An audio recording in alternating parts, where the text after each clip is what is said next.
बच्चों, कल हम लोगों ने अभिनव मानव के बारे में समझा कि मानव कैसा रहता है, क्या करता है. ಮನುಷ್ಯನಿಗೇ ಮರ್ಯಾದೆ ಕೊಡಲ್ಲ, ಮನುಷ್ಯತ್ವ ಇರಬೇಕು ಅಂತ ಹೇಳಿ ಇವಾಗ ಇಲ್ಲಿ ಲೇಖಕರು ನಮಗೆ ಅದರ ಬಗ್ಗೆ ತಿಳಿಸ್ತಿದ್ದಾರೆ.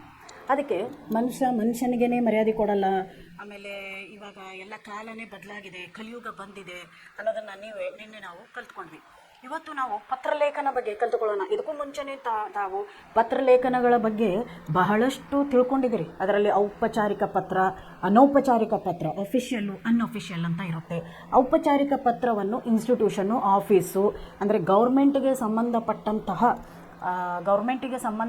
ಇನ್ಸ್ಟಿಟ್ಯೂಷನು, ಸಂಸ್ಥೆಗಳಿಗೆ ಬರೆಯೋದಕ್ಕೆ ನಾವು ಔಪಚಾರಿಕ ಪತ್ರ ಅಂತ ಹೇಳಿ ಕನ್ನಡದಲ್ಲೂ ಹೇಳ್ತೀವಿ, ಹಿಂದಿಯಲ್ಲೂ ಔಪಚಾರಿಕ ಪತ್ರ ಅಂತೀವಿ. ಅನೌಪಚಾರಿಕ ಪತ್ರ ಅಂದರೆ ನಮ್ಮ ಫ್ರೆಂಡ್ಸಿಗೆ, ಮನೆ ಮಂದಿಗೆ, ನಮ್ಮ ಬಳಗದವರಿಗೆ ಬರೆಯುವಂಥ ಪತ್ರಗಳನ್ನು ನಾವು ಅನೌಪಚಾರಿಕ ಅಂತೀವಿ.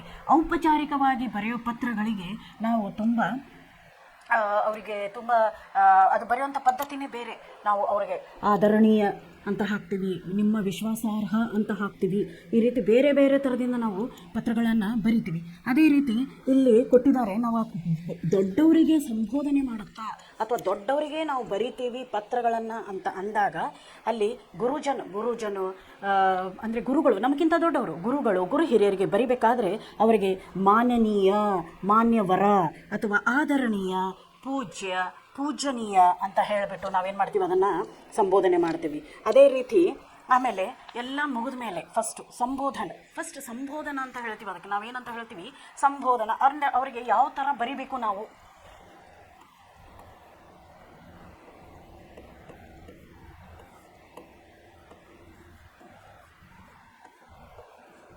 ಸಂಬೋಧನ ಅವರಿಗೆ ಬರಿಬೇಕಾದ್ರೆ, ಸಂಬೋಧಿಸಿ ಬರಿಬೇಕಾದ್ರೆ ಅವರಿಗೆ ಪೂಜ್ಯ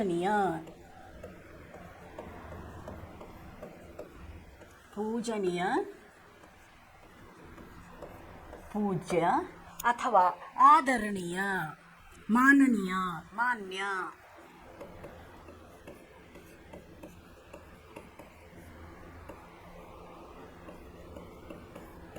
ಆದರಣೀಯ ಅಂತ ನಾವೇನು ಮಾಡ್ತೀವಿ, ಇಲ್ಲಿ ಬರಿತೀವಿ. ಅಷ್ಟೆಲ್ಲ ಆದಮೇಲೆ ಇದು ನಾವು ದೊಡ್ಡವ್ರಿಗೆ ಬರೆಯೋದು, ಗುರುಗಳಾಗಲಿ ಅಥವಾ ಯಾವುದೇ ನಾವು ಇನ್ಸ್ಟಿಟ್ಯೂಷನ್ಗೆ ಬರಿಬೇಕಾದ್ರೆ ಇದನ್ನು ಬರೆಯುವಂಥದ್ದು ಇದು. ಅನಂತರ ಇದು ಆದ ಮೇಲೆ, ಸಂಬೋಧನೆ ಆದ ಮೇಲೆ ಅವರಿಗೆ ಲಾಸ್ಟಿಗೆ ಚರಣ ವಂದನ, ಸಾದರ ನಮಸ್ಕಾರ. ಈಗ ಅವ್ರಿಗೆ ಫಸ್ಟಾಗಿ ಬರಿಬೇಕಾದ್ರೆ ಪೂಜ್ಯರು ಅಂತ ಬರಿತೀವಿ, ಅಂದರೆ ಒಂದು ಮರ್ಯಾದೆ ಕೊಟ್ಟು ನಾವೇನು ಮಾಡ್ತೀವಿ, ದೊಡ್ಡವ್ರನ್ನ, ಗುರುಗಳನ್ನ ಕರಿತೀವಿ. ಆಮೇಲೆ ಪತ್ರವನ್ನು ಬಡಿಬೇಕಾದ್ರೆ ಅವರಿಗೆ ಫಸ್ಟು ನಾವು ವಂದನೆಗಳನ್ನು ತಿಳಿಸ್ತೀವಿ.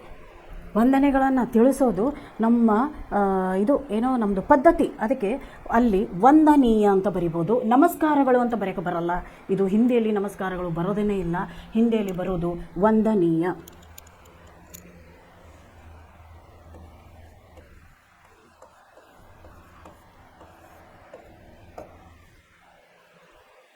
ಅಥವಾ ವಂದನ್,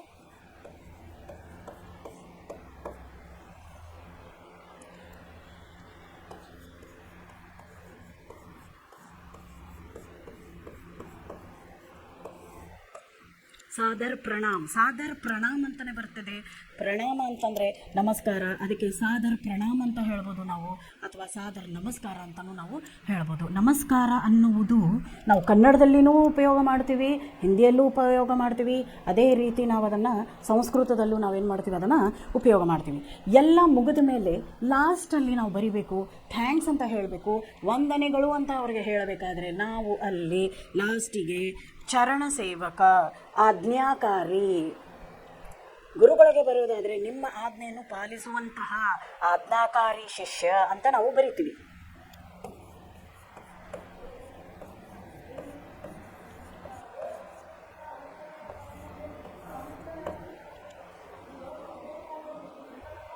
ವಿನೀತ,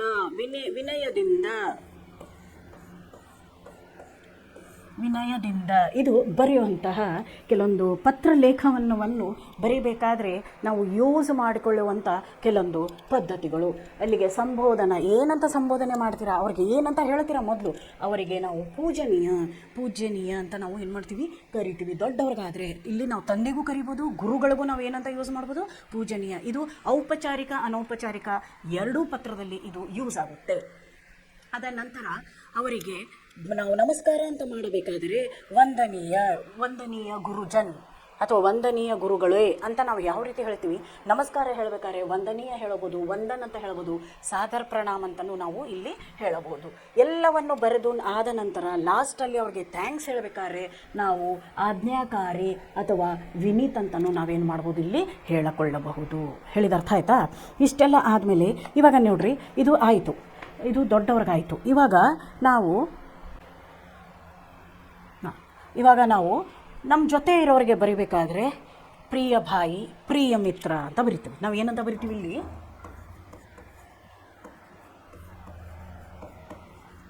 ಪ್ರಿಯ ಭಾಯಿ ಇಲ್ಲ ಮಿತ್ರ ಅಂತ ಬರಿಬೋದು.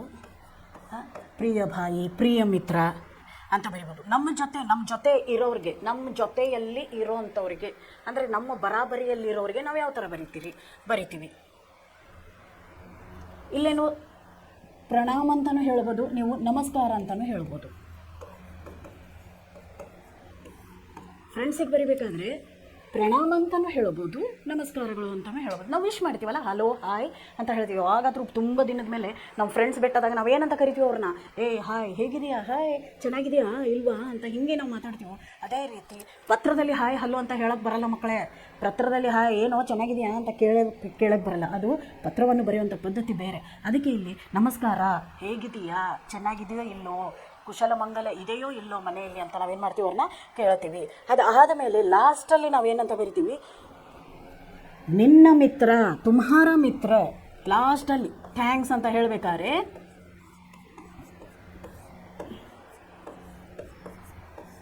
ತುಮ್ಹಾರ ಮಿತ್ರ, ನಿನ್ನ ಮಿತ್ರ. ನಾನು ಯಾರು ಅಂದರೆ ನಿನ್ನ ಗೆಳೆಯ. ಲಾಸ್ಟಲ್ಲಿ ಇಂತಿ ನಿನ್ನ ಗೆಳೆಯ ಅಂತ ಹೇಳಿಬಿಟ್ಟು ನಾವು ಕನ್ನಡದಲ್ಲಿ ಬರಿತೀವಿ. ಅದೇ ರೀತಿ ಹಿಂದಿಯಲ್ಲಿ ತುಮಾರ ಮಿತ್ರ ಲಿಖಾ ಚಾತಾ ಹೇ. ಇದನ್ನು ನಾವು ನಮ್ಮ ಬರಬರಿ ಇದ್ದವರಿಗೆ, ನಮ್ಮ ಸಮಾನದಲ್ಲಿ ಯಾರಿದ್ದಾರೋ ಅವರಿಗೆ ನಾವು ಇದನ್ನು ಯೂಸ್ ಮಾಡಿಕೊಳ್ಳುವಂಥದ್ದು. ಇವಾಗ ನಾವು ನೋಡೋಣ ಚಿಕ್ಕವರಿಗೆ ನಾವು ಯಾವ ಥರ ಮಾತಾಡ್ತೀವಿ ಅಂತ.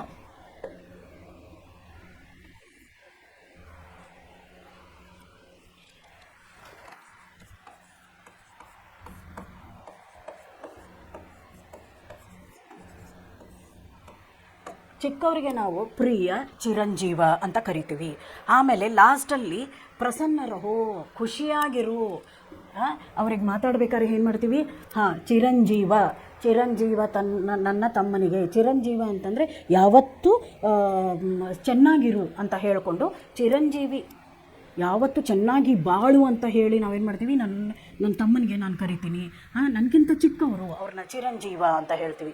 ಅದರ ಜೊತೆಗೇ ನಾವೇನಂತ ಅವ್ರನ್ನ ನೆಕ್ಸ್ಟ್ ಏನಂತ ಕರಿತೀವಿ ಅಂತಂದರೆ, ಲಾಸ್ಟಲ್ಲಿ ಅವ್ರನ್ನ ಪತ್ರವನ್ನು ಬರಿಬೇಕಾದ್ರೆ ನಾವು ಅವರಿಗೆ ಆಶೀರ್ವಾದ ಅಂದರೆ ನನ್ನಿಂದ ನಿನಗೆ ಏನು ಆಶೀರ್ವಾದ, ನಾನು ದೊಡ್ಡವನಲ್ವಾ, ನಾನು ಹಿಂಗೆ ಏನು ಕೊಡ್ತೀನಿ, ಆಶೀರ್ವಾದವನ್ನು ಕೊಡುವೆನು, ನನ್ನ ಕಡೆಯಿಂದ ನಿನಗೆ ಆಶೀರ್ವಾದ. ದೊಡ್ಡವ್ರಿಗಾದರೆ ನಮಸ್ಕಾರ, ನಿಮ್ಮ ಫ್ರೆಂಡ್ಸ್ಗಾದರೂ ನಮಸ್ಕಾರ.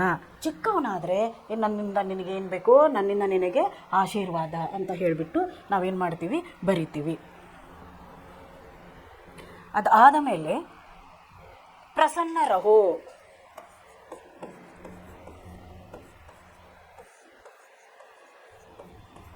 ನಾವು ಆಮೇಲೆ ಏನಂತ ಬರಿತೀವಿ ಅವರಿಗೆ ಅಂದರೆ ಪ್ರಸನ್ನ ರಹು ಅಂತ ಬರಿತೀವಿ. ನಾವೇನಂತ ಬರಿತೀವಿ ಅವರಿಗೆ, ಪ್ರಸನ್ನ ರಹು ಅಂತ ಹೇಳಿಬಿಟ್ಟು ನಾವೇನು ಮಾಡ್ತೀವಿ, ಬರಿತೀವಿ. ಪ್ರಸನ್ನ ರಹು ಅಂತ ಬರೆದ ಮೇಲೆ ಲಾಸ್ಟಲ್ಲಿ ನಾವೇನು ಮಾಡ್ತೀವಿ, ನಿನ್ನ ಹಿತೈಷಿ, ನಿನಗಾಗಿ ಒಳ್ಳೆಯವನ್ನು ಬಯಸುವವನು, ನಿನ್ನ ವೆಲ್ ವಿಷರ್ ನಾನು. ಅಣ್ಣ ಯಾವತ್ತೂ ತಮ್ಮನಿಗಾಗಿ ಒಳ್ಳೆಯದನ್ನೇ ಬಯಸುತ್ತಾನೆ. ಅದಕ್ಕೆ ಚಿರಂಜೀವಿ, ಸದಾಕಾಲ ಬಾಳುವಂತವ. ಚಿರಂಜೀವಿ ಅಂದರೆ ಸದಾಕಾಲ ಒಳ್ಳೆಯದಾಗಿ ಬಾಳು ಅಂತ ಹೇಳಿ ನಾವು ಪತ್ರವನ್ನು ಶುರು ಮಾಡಿಕೊಂಡು, ಆಮೇಲೆ ಪ್ರಸನ್ನ ರಹೋ, ಯಾವತ್ತೂ ಖುಷಿಯಾಗಿರಪ್ಪ. ಶುಭಾಶೀಷ, ಒಳ್ಳೆಯ ನನ್ನ ಕಡೆಯಿಂದ ಶುಭಯ ಆಶೀಷ. ಆಶೀಷ ಅಂದರೆ ಆಶೀರ್ವಾದ, ನನ್ನಿಂದ ಒಳ್ಳೆಯ ಆಶೀರ್ವಾದಗಳು ನಿನಗೆ, ನೀನು ಚೆನ್ನಾಗಿರು ಅಂತ ಹೇಳಿ ನಾವೇನು ಮಾಡ್ತೀವಿ, ಅವ್ರನ್ನ ಮಾತಾಡಿಸ್ತೀವಿ. ಅದೇ ರೀತಿ ಲಾಸ್ಟಲ್ಲಿ ಶುಭಚಿಂತಕ, ನಿನ್ನ ಬಗ್ಗೆ ಒಳ್ಳೆಯದನ್ನು, ಲಾಸ್ಟಲ್ಲಿ ಥ್ಯಾಂಕ್ಸ್ ಎಲ್ಲ ಆದ ಮೇಲೆ ಶುಭಚಿಂತಕ, ನಿನ್ನ ಬಗ್ಗೆ ನಾನು ಒಳ್ಳೆಯದನ್ನು ವಿಚಾರ ಮಾಡುವವನು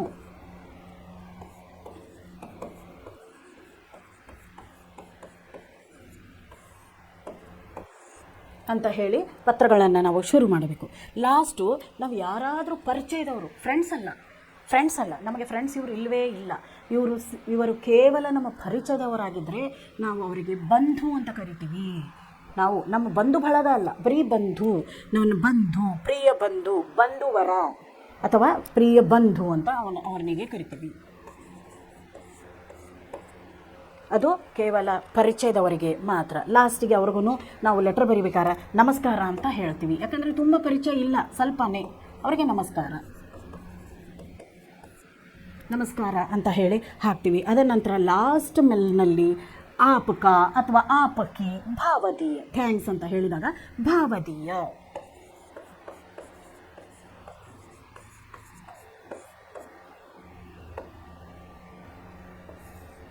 ಅಂತ ಹೇಳಿ ಹಾಕಿ.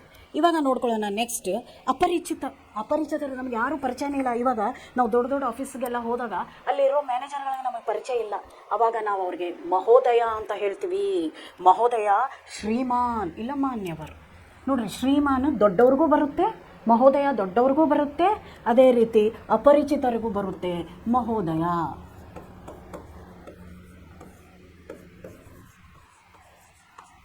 ನಾನೇನು ಹೇಳ್ಕೊಡ್ತಿದ್ದೀನೋ ಅದು ನಿಮ್ಮ ಟೆಕ್ಸ್ಟ್ ಬುಕ್ಕಲ್ಲಿದೆ ಮಕ್ಕಳೇ, ಅದನ್ನು ನೀವು ಅಲ್ಲಿ ನೋಡ್ಕೋಬಹುದು. ಆಮೇಲೆ ಇವರಿಗೂ ನಾವು ನಮಸ್ತೆ ಅಂತ ಹೇಳಬಹುದು. ಇವರಿಗೂ ನಾವು ನಮಸ್ತೆ ಅಂತಲೂ ಇವರಿಗೆ ಹೇಳಬಹುದು, ಪ್ರಣಾಮ ಅಂತಲೂ ನಾವು ಇವರಿಗೆ ಹೇಳಬಹುದು. ಅದನ್ನು ಲಾಸ್ಟಲ್ಲಿ ಇದರಲ್ಲೂ ಬರುತ್ತೆ ಪರಿಚಿತ ಮತ್ತು ಅಪರಿಚಿತರಿಗೆ ಭಾವದೀಯ ಅಥವಾ ನಿಮ್ಮವ ಅಂತ ಹೇಳಬಹುದು. ಇದರಲ್ಲಿ ಕೂಡ ಭಾವದೀಯ ಬರುತ್ತದೆ, ಇಲ್ಲಾಂದರೆ ನಿಮ್ಮವ, ಭಾವದೀಯ ಅಥವಾ ನಿಮ್ಮವ ಅಂತಲೂ ಬರುತ್ತೆ. ಇದು ಕೆಲವೊಂದು ಪಾಯಿಂಟ್ಸ್ಗಳನ್ನು ನಾವು ನೆನಪಿಟ್ಟುಕೊಂಡು ನಾವೇನು ಮಾಡಬೇಕು, ಪತ್ರಲೇಖನವನ್ನು ಬರಿತಕ್ಕದ್ದು. ಪತ್ರವನ್ನು ಬರೀಬೇಕಾದ್ರೆ ನೋಡಿ, ನಿಮಗೆ ಇಷ್ಟುದ್ದು ಎಲ್ಲನೂ ಬರೀಬೇಕು ಅಂತ ಇಲ್ಲ, ಇಷ್ಟುದ್ದವಾಗಿ ಬರೀಬೇಕು ಅಂತಾನ ಇಲ್ಲ. ನಿಮಗೆ ಅದರಲ್ಲಿರುವಂತಹ ಕೆಲವೊಂದು ವಿಷಯಗಳನ್ನ ಅರ್ಥ ಮಾಡ್ಕೊಂಡು ಬಿಡಿ. ಇಲ್ಲಿ ಅವ್ರು ಏನು ಕೇಳಿದ್ದಾರೆ ನೋಡಿ, ಪೂಜ್ಯ ಪಿತಾಜಿಗೆ ಒಂದು ಪತ್ರ ಬರೀರಿ. ನಿಮ್ಮ ತಂದೆಗೆ ಒಂದು ಪತ್ರವನ್ನು ನೀವು ಬರೀಬೇಕಾದ್ರೆ ಇದರಲ್ಲಿ ನಾವು ನಮ್ಮ ತಂದೆಗೆ ಏನಂತ ಬರಿತೀವಿ, ನಮ್ಮ ತಂದೆಗೆ ಪ್ರತಿ ಸಾರಿ ಒಂದು ಪತ್ರವನ್ನು ನಮ್ಮ ತಂದೆಗೆ ಬರೀಬೇಕಾದ್ರೆ, ಅಥವಾ ನೋಡ್ರಿ ನಾವು ಫೋನ್ ಮಾಡ್ತೀವಿ, ಮನೆಯಲ್ಲಿ ಫೋನ್ ಮಾಡಿದಾಗ ಏನು ಮಾಡ್ತೀವಿ, ಹಲೋ, ಹಾಂ ಪಾಪ ಹೇಗಿದ್ದೀರಿ, ಚೆನ್ನಾಗಿದ್ದೀರಾ, ನಾವು ಕೇಳೋದು ಮುಂಚೆ ಅದು ನಾನು ಇವಾಗ ಇಲ್ಲಿ 200 ರೂಪಾಯಿ ಕೇಳಿದಾರೋ, 200 ರೂಪಾಯಿ ಕೇಳು ಅಂತ ಹೇಳಿ ನಾವು ತಂದೆಗೆ ಪತ್ರ ಬರಿ ಅಂದಾಗ ಹಲೋ ಪಾಪ ಹಾಂ ಹೆಂಗಿದೆ ಅಂತ ಕೇಳಲ್ಲ, 200 ರೂಪಾಯಿ ಹಾಕು ಅಂತಂದರೆ ಅಲ್ಲಿ ನಮ್ಮ ಅಪ್ಪನ ಕೋಪ ಬರುತ್ತೆ. ಏನು ಮಗ ಫೋನ್ ಮಾಡಿ ಒಂದೇ ಸಾರಿಗೆ ಹಣ ಕೇಳ್ತಾನಲ್ಲ ಅಂತ. ಹಾಗೆ ಇಲ್ಲಿ ಪತ್ರ ಬರಿಬೇಕಾದ್ರೂ ಹೆಂಗೆ ಅಂದರೆ, ನಿಮ್ಮ ತಂದೆಗೆ ನೀವು ಪತ್ರ ಬರೀಬೇಕು ಅಂತಂದಾಗ ಅಲ್ಲಿ ಏನಂತ ಕೇಳಬೇಕು, ಹೆಂಗಿದ್ದೀರಾ, ಮೊದಲು ಲೋಕೋಕ್ತಿ, ಲೋಕದ ಬಗ್ಗೆ, ಲೋಕ ಜನರು ಹೆಂಗೆ ಸಕುಶಲ ಮಂಗಲ ಬಗ್ಗೆ ನಾವು ಮಾತಾಡ್ತೀವಿ, ಯಾರೇ ಆಗಿರಲಿ. ಇವಾಗ ಒಂದು ಇನ್ಸ್ಟಿಟ್ಯೂಷನ್ಗೆ ಲೆಟರ್ ಬರೀಬೇಕಾದ್ರೆ ಈ ರೀತಿ ಇದೆ, ನನಗೆ ಈ ರೀತಿ ಕೊಡಿ, ಅದನ್ನು ನಾವು ಅಲ್ಲಿ ನೀವು ಹೆಂಗಿದ್ದೀರಿ ಸರ್ ಅಂತ ನಾವು ಕೇಳೋಕ್ಕೆ ಹೋಗಲ್ಲ. ಆದರೆ ನಾವು ನಮ್ಮ ಪರಿಚಿತರು, ನಮಗೆ ಬೇಕಾದವರು, ಅಥವಾ ನನಗೆ ಬೇಕಾದಂತಹ ನಮ್ಮ ಜನರಿಗೆ, ಅಥವಾ ನನ್ನ ತಂದೆಗೆ, ನನ್ನ ತಾಯಿಗೆ, ನನ್ನ ಬಂಧು ಬಳಗ ಅನೌಪಚಾರಿಕ ಪತ್ರವನ್ನು ಬರಿಬೇಕಾದ್ರೆ, ನಾನು ಅನೌಪಚಾರಿಕ ಪತ್ರವನ್ನು ಬರಿಬೇಕಾದ್ರೆ ನಾನೇನು ಮಾಡ್ತೀನಿ, ಇದರಲ್ಲಿ ನಾನು ನನ್ನ ತಂದೆಗೆ ಅಥವಾ ನನ್ನ ಫ್ರೆಂಡ್ಸಿಗೆ, ನನ್ನ ಬಂಧು ಬಳಗಗಳಿಗೆ ಬರಿಬೇಕಾದ್ರೆ ನಾನೇನು ಮಾಡ್ತೀನಿ, ಅವ್ರ ಸಕುಶಲ ಮಂಗಲವನ್ನು ಮೊದಲು ವಿಚಾರಿಸ್ತೀನಿ. ಅದಕ್ಕೆ ಪತ್ರವನ್ನು ಬರೆಯಬೇಕಾದ್ರೆ ಫಸ್ಟು ನೀವೇನು ಮಾಡಬೇಕು, ನೀವು ಬಂಧು ಬಳಗದವರಿಗೆ ಬರೀಬೇಕಾದ್ರೆ ಹೆಂಗಿದ್ದೀರಾ ಅಂತ ಕೇಳಬೇಕು. ಅದೇ ರೀತಿ ಇಲ್ಲೇನಿದೆ, ಮೇ ಯಹಾ ಆಪ್ಕೆ ಆಶೀರ್ವಾದ ಸೇ, ಇಲ್ಲಿ ನೋಡ್ರಿ ಕೊಟ್ಟಿದ್ದಾರೆ, ಮೇ ಯಹಾ ಆಪ್ಕೆ ಆಶೀರ್ವಾದ ಸೇ ಸಕುಶಲ್ ಹೂ, ಆಪ್ಕಾ ಪತ್ರ ಮಿಲಾ ಪಡ್ಕರ್ ಅತ್ಯಂತ ಖುಷಿ ಹುಯಿ. ನಿಮ್ಮ ಆಶೀರ್ವಾದದಿಂದ ನಾನಿಲ್ಲಿ ತುಂಬ ಚೆನ್ನಾಗಿದ್ದೀನಿ, ನಿಮ್ಮ ಪತ್ರ ಸಿಕ್ತು, ಓದಿ ತುಂಬ ಖುಷಿಯಾಯಿತು, ಮನೇಲಿ ಎಲ್ಲರೂ ಚೆನ್ನಾಗಿದ್ದಾರೆ, ಚೆನ್ನಾಗಿ ಓದ್ತಿದ್ದಾರೆ ಅಂದ್ಕೊಂಡು ನನಗೂ ತುಂಬ ಖುಷಿಯಾಗಿದೆ. ಅದರಲ್ಲಿ ತುಂಬ ಸಿಂಪಲ್ಲಾಗಿ ನೀವು ಅದನ್ನು ಬರಿಬೋದು, ನಾನು ನಿಮ್ಮ ಆಶೀರ್ವಾದದಿಂದ ಇಲ್ಲಿ ತುಂಬ ಚೆನ್ನಾಗಿದ್ದೇನೆ, ಮನೆಯಲ್ಲಿ ಎಲ್ಲರೂ ಹೇಗಿದ್ದಾರೆ, ಮೇ ಯಹಾ ಖುಷ್ ಹೂ, ಆಪ್ ಸಬ್ ಕೈಸೆ ಹೋ. ಸಿಂಪಲ್ಲಾಗಿ ಬರೆಯೋದನ್ನು ಹೇಳ್ಕೊಡ್ತೀನಿ ನಿಮಗೆ.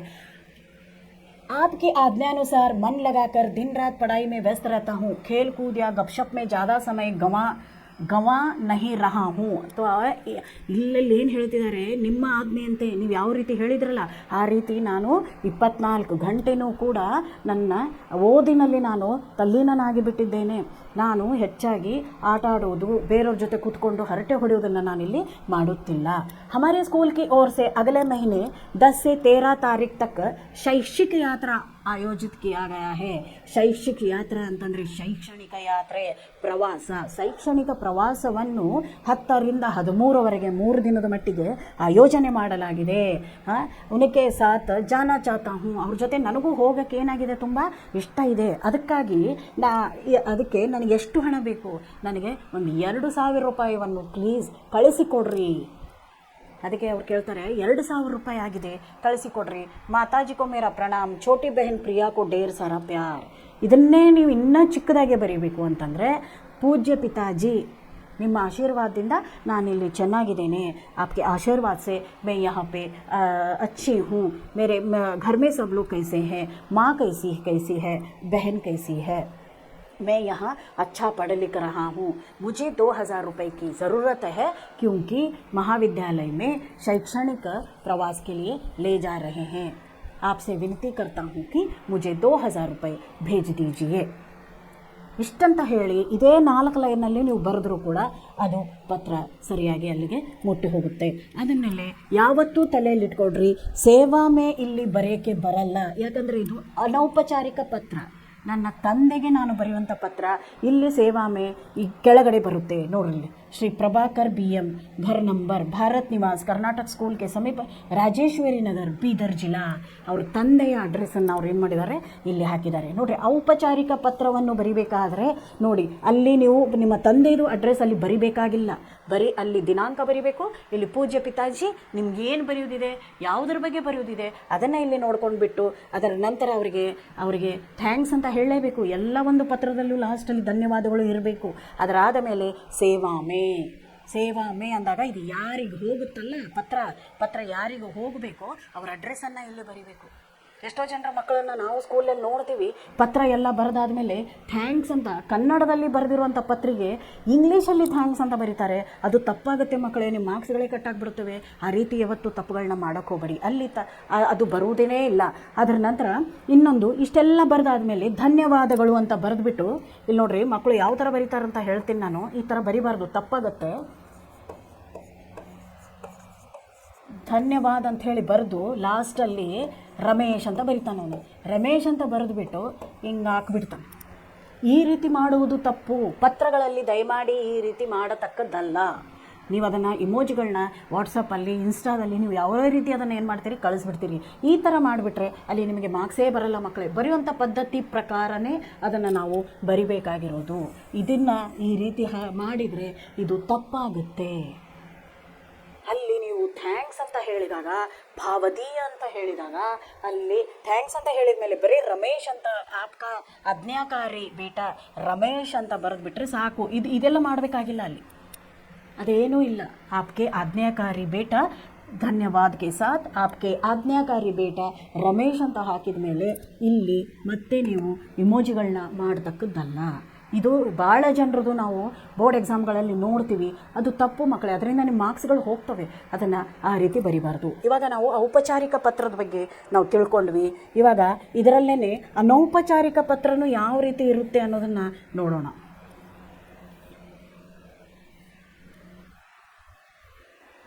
ಈಗ ನೋಡಿ, ಇವಾಗ ನಾವು ತಂದೆಗೆ ಪತ್ರ ಬರೆದ್ವಿ. ತಂದೆಗೆ ಪತ್ರ ಬರಿಬೇಕಾದ್ರೆ ಇಲ್ಲಿ ಬರೇ ತಂದೆಗೆ ಅಂತ ಬರೆದ್ಬಿಟ್ಟು ಕೆಳಗೆ ನಾವೇನು ಮಾಡಿದ್ವಿ, ಅವ್ರ ಅಡ್ರೆಸ್ಸನ್ನು ಬರೆದ್ವಿ. ಇದು ಔಪಚಾರಿಕ. ನನ್ನ ತಂದೆಗೆ, ಇದು ಅನೌಪಚಾರಿಕ. ಅದು ತಂದೆಗೆ ಮತ್ತು ನನ್ನ ಬಂಧು ಬಳಗದವರಿಗೆ ಬರೆಯುವಂಥ ಪತ್ರ, ನನ್ನ ಫ್ರೆಂಡ್ಸಿಗೆ ಬರೆಯೋದು ಪತ್ರ, ನನ್ನ ತಮ್ಮನಿಗೆ ಬರೆಯೋದು ಪತ್ರ, ಮನೆ ಜನರಿಗೆ ಬರೆಯುವಂಥ ಪತ್ರ, ಅವೆಲ್ಲ ನನ್ನ ಫ್ರೆಂಡ್ಸು ಮನೆ ಜನರಿಗೆ, ನನಗೆ ಬೇಕಾದವರಿಗೆ ನಾನು ಬರೆಯುವಂಥ ಪತ್ರವೆಲ್ಲವೂ ಅನೌಪಚಾರಿಕ. ಇದು ಔಪಚಾರಿಕ ಪತ್ರ. ಔಪಚಾರಿಕ ಅಂತಂದರೆ ನಿಮಗೆ ಅದೇ ಹೇಳಿದ್ದೀನಿ ನಾನು, ಗೌರ್ಮೆಂಟ್ ಇನ್ಸ್ಟಿಟ್ಯೂಷನ್ಸ್, ಸರ್ಕಾರಕ್ಕೆ ಸಂಬಂಧಪಟ್ಟಂತಹ ಸಂಘ ಸಂಸ್ಥೆಗಳಿಗೆ ಅಥವಾ ಆಫೀಸ್ಗಳಿಗೆ ನಾವು ಬರೆಯುವಂಥ ಪತ್ರವನ್ನು ನಾವೇನಂತ ಕರಿತೀವಿ, ಔಪಚಾರಿಕ ಪತ್ರ ಅಂತ ಕರಿತೀವಿ. ಅದನ್ನು ಬರೆಯುವಂಥ ಪದ್ಧತಿನೇ ಬೇರೆ. ಮೊದಲು ನಾವು ಯಾರಿಗೆ ಬರಿತೀವಿ, ಯಾರು ಅಂತ ಹೇಳಿದರೆ ನಾನು ಯಾರು ಅಂತ ಬರಿಬೇಕು. ಇಲ್ಲಿ ಪ್ರೇಷಕ್ ಅಂತಂದರೆ ಗೆ, ಇದು ಸೇವಾಮೆ ಪ್ರಾಚಾರ್ಯರಿಗೆ, ಸರ್ಕಾರಿ ಹೈಸ್ಕೂಲ್ ರಾಜಾಜಿ ನಗರ್ ಬೆಂಗಳೂರು. ಸೇವಾಮೆ ಅಂದರೆ ಯಾರಿಗೆ ಬರಿತಾ ಇದ್ದೀರಾ ನೀವು ಇದನ್ನು. ಸೇವಾಮೆ ಅಂದರೆ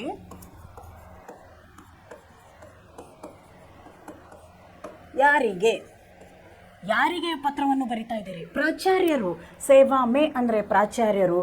ಪ್ರೇಷಕ್ ಅಂತ ಹೇಳಿದರೆ ಅದು ಯಾರ್ದು ಹೆಸರಲ್ಲ, ಇಂದ ಅಂತ ಅರ್ಥ.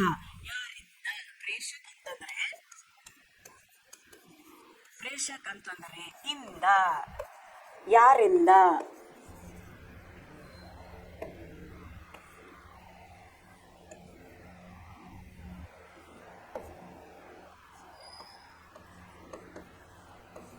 ಪ್ರೇಷಕ್ ಅಂದರೆ ಇಂದ. ನೀವು ಯಾರು, ಎಲ್ಲಿಂದ, ಅವ್ರದ್ದು. ಆಮೇಲೆ ಸೇವಾ ಮೇ ಅಂದರೆ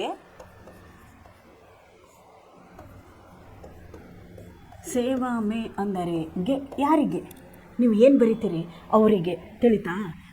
ಸೇವಾ ಮೇ ಇಲ್ಲೇನಿದೆ ಅಂದರೆ ಸಚಿನ್ 9वीं ಕಕ್ಷಾ ಬಿ ವಿಭಾಗ ಸರ್ಕಾರಿ ಹೈಸ್ಕೂಲ್ ರಾಜಾಜಿನಗರ್ ಬೆಂಗಳೂರು. ಅದಕ್ಕೆ ಪ್ರೇಷಕ್ ಅಂದರೆ ಯಾರಿಂದ ಬಂತು ಇದು ಪತ್ರ. ಇದನ್ನು ನಾವು ಯಾರಿಗೆ ಬರಿತಾ ಇದ್ದೀವಿ?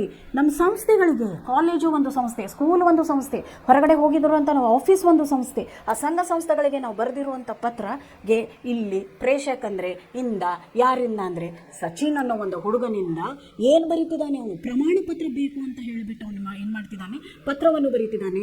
ಸಚಿನ್ನಿಂದ 9वीं ಕಕ್ಷಾ ಸರ್ಕಾರಿ ಹೈಸ್ಕೂಲ್ ರಾಜಾಜಿನಗರ್. ಇದು ಎಲ್ಲಿಗೆ ಹೋಗಬೇಕು? ಇದು ಸಂಸ್ಥೆಗೆ ಹೋಗಬೇಕು. ಯಾವ ಸಂಸ್ಥೆ? ಸ್ಕೂಲಿಗೆ ಹೋಗಬೇಕು. ಆ ಸ್ಕೂಲಿಂದ ನನಗೊಂದು ಏನು ಬೇಕಾಗಿದೆ? ಪ್ರಮಾಣ ಪತ್ರ ಒಂದು ಬಂದಿದೆ. ಪ್ರಮಾಣ ಪತ್ರ ನನಗೆ ಬೇಕಾಗಿರೋದ್ರಿಂದ ನಾನು ಅವ್ರಿಗೆ ಪತ್ರ ಬರಿಬೇಕು. ಅವರಿಗೆ ಅಂತ ಪತ್ರ ಬರೆದಾಗ ಅದಕ್ಕೆ ನಾನು ಹೇಳೋದು ಇದು ಯಾರಿಂದ ಯಾರಿಗೆ. ಯಾರಿಂದ ಅಂದರೆ ಸಚಿನ್ 9वीं ಕಕ್ಷಾ 9th ಸ್ಟ್ಯಾಂಡರ್ಡ್ ಸರ್ಕಾರಿ ಹೈಸ್ಕೂಲ್ ರಾಜಾಜಿನಗರ್, ಸರ್ಕಾರಿ ಶಾಲೆ ರಾಜಾಜಿನಗರ್. ಸೇವಾ ಮೇ ಯಾರಿಗೆ, ಸೇವಾ ಮೇ ಅಂದರೆ ಏನು? ಯಾರಿಗೆ. ಇದಕ್ಕೂ ಮೊದಲು ನಾನು ನೋಡಿದ್ವಲ್ಲ ಪೂಜ್ಯ ಪಿತಾಜಿ ಸೇವಾ ಮೇ, ಅದು ಪೂಜ್ಯ ಪಿತಾಜಿದು ಅಡ್ರೆಸ್ಗೆ ಏನಾಯಿತು, ಹೋಯಿತು. ಅದೇ ರೀತಿ ಇಲ್ಲಿ ಸೇವಾ ಮೇ ಅಂದರೆ ಯಾರಿಗೆ ಹೋಗಬೇಕಿದು?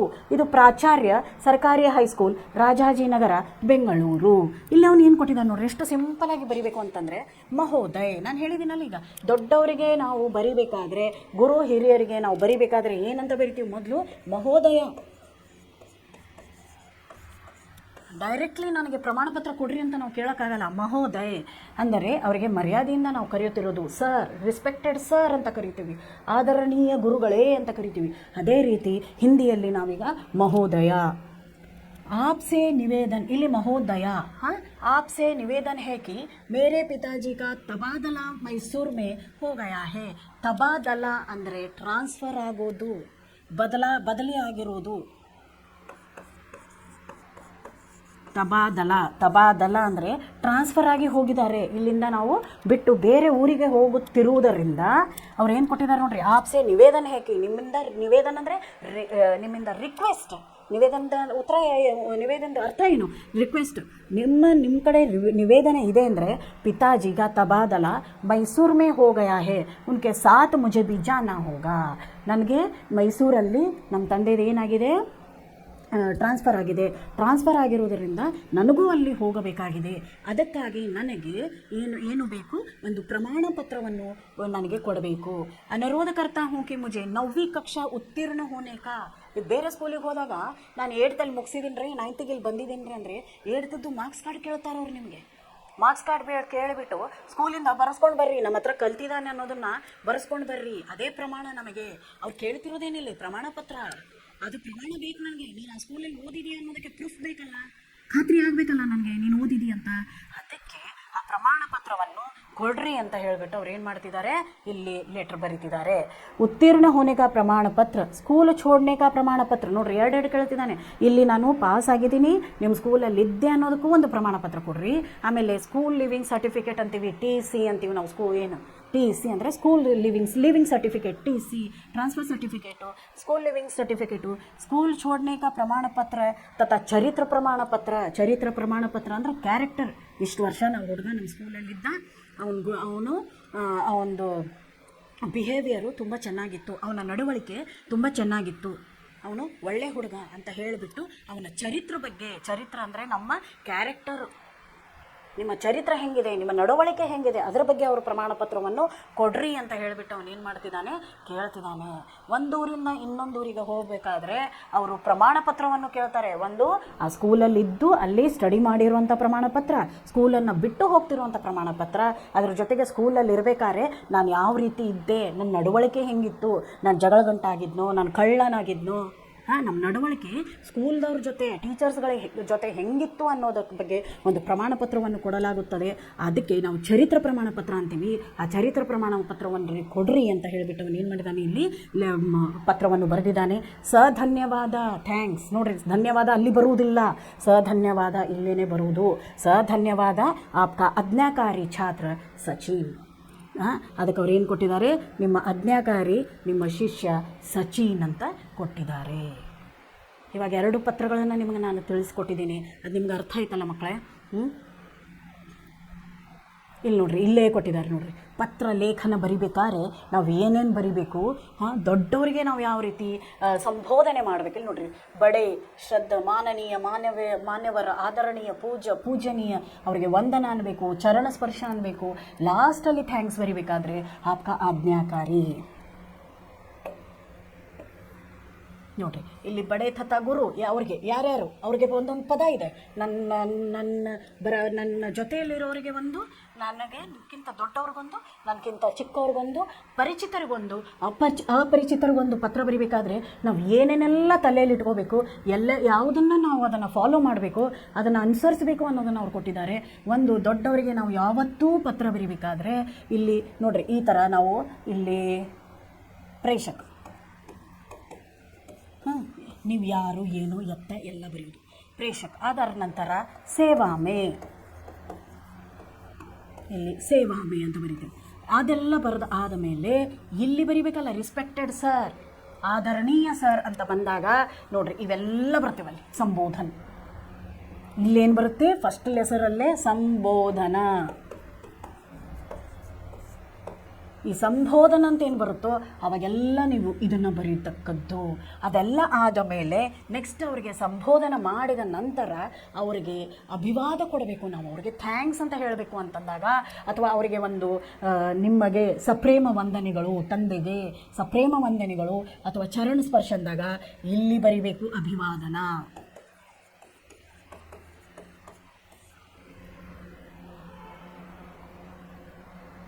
ಅದಾದ ಮೇಲೆ ಸಮಾಪನ, ಲಾಸ್ಟಲ್ಲಿ ಸಮಾಪನ ಅಂದರೆ ಸಮಾಪ್ತಿ ಮಾಡೋದು. ಲಾಸ್ಟ್ರಲ್ಲಿ ಇಲ್ಲಿ ಇದೆಲ್ಲ ಬರೆದಾಯ್ತು. ಇವಾಗ ಬರೆದು ಆದಮೇಲೆ ಇಲ್ಲೇನು ಬರಿತೀವೋ ಅದೇನಾಗುತ್ತೆ ಅಂತಂದರೆ ಇಲ್ಲಿ ಭಾವದೀಯ, ಇಲ್ಲ ಆಪಕ ಪುತ್ರ ಅಂತ ಬರೀರಿ, ಇಲ್ಲ ಭಾವದೀಯ ಅಂತಲೂ ಬರೀಬಹುದು.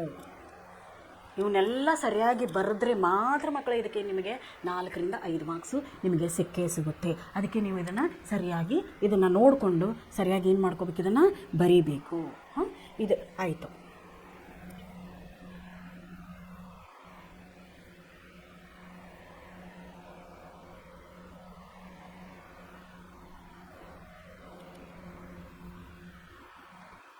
ಇವಾಗ ನಿಮಗೆ ಪತ್ರದ ಬಗ್ಗೆ ನಾನೇನು ಮಾಡಿದ್ದೀನಿ, ನಿಮಗೆಲ್ಲವನ್ನು ತಿಳಿಸ್ಕೊಟ್ಟಿದ್ದೀನಿ.